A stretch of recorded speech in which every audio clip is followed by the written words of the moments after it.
Hello again, everyone. Kevin Crater here, Manna Knife Company. Have James here again. He's going to show us how he peels, cuts up an onion. He does it a pretty good way that I need to learn. So, James? All right, and he's saying it right. I do it my way because I'm not a professional chef. However, this is how I like to cut an onion. First thing I like to do is take these ends off. And I've heard from many different people don't do that because it's going to make the onion burn your eyes even more. So I'm just going to cut off the first one. And then I'm going to cut the second one off. Now I have all this lovely wrapping. Now what I do to get this off, this is just the way I like to do it, is I'm just going to score the onion in this little, the first layer there, the second layer. So now that I have this scored, I can just grab this flap and then I can just peel it all the way off. However, I am going to, end up wasting a tiny bit of that onion. If I want, I can just pull that out and use it, but this part's kind of just not the part I like to eat anyway. So I'll end up doing that, just peeling this off. It's nice and fast generally. And there we go. Now I'm ready to cut my onion. Depending on how I want to use this onion, whether it be for tacos or sauteing longer chunks, I guess I'll do an example of both. First thing I'm going to do anyway is I'm just going to cut it in half. So now it is in half. I'll start with this half here. So what I'll do first is if I'm going to saute this with maybe some green peppers and put this on, I guess, a sandwich that has sauerkraut and bratwurst or something. Everyone likes to eat that in America, right? So the first thing I'm going to do is I'm going to cut it in long chunks. And actually, I'm going to turn it this way so that I get nice little rings. Depending on how I cut this, you're going to get different things. So if I cut it this way, I get these nice little rings, not like these long pieces. Now, if I wanted just long, straight pieces, I just turn the onion this way, and then I'll cut it that way. And there's still a little bit of ring, but you can see they're just a different cut. So depending on how you want to do it, it doesn't really matter. Obviously, you do it however you'd like.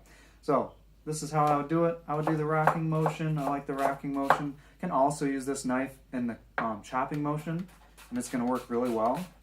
So either way, now that would be how I would cut it for that. But let's say I want to mince it, right? A lot of times you want to mince an onion, which is cut it extremely fine. First thing I'm going to do is you're going to score it two different ways. First way I'm going to score it, this is very important.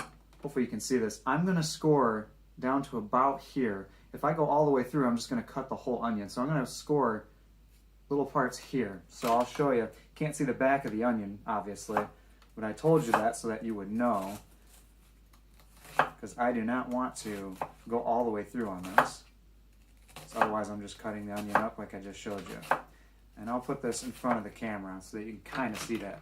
So as you can see, I went far down, but I didn't go all the way. And now I have all these flaps.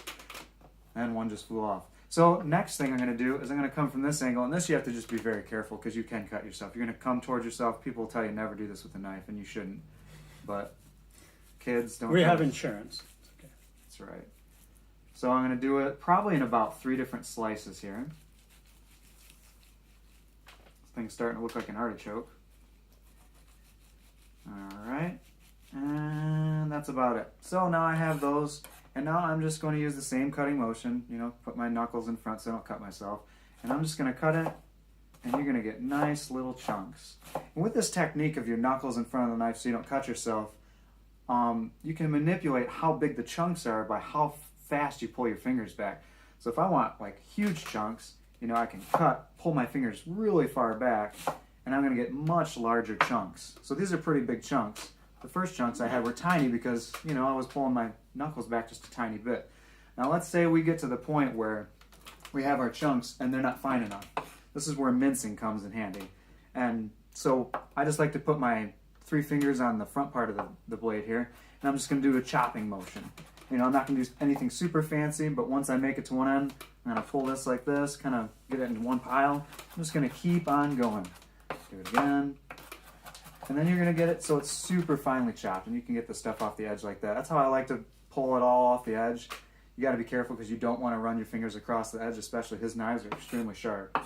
But yep, so this is how I would mince it, and I would just keep doing this until I get how I want. I can even go back the other way You know, depending on how you want to do it, whatever's fastest works, right? So that's how I would cut an onion. Takes practice, but he's got it. Thank you much. That's all for the onion, and we'll see you around next time. Thank you.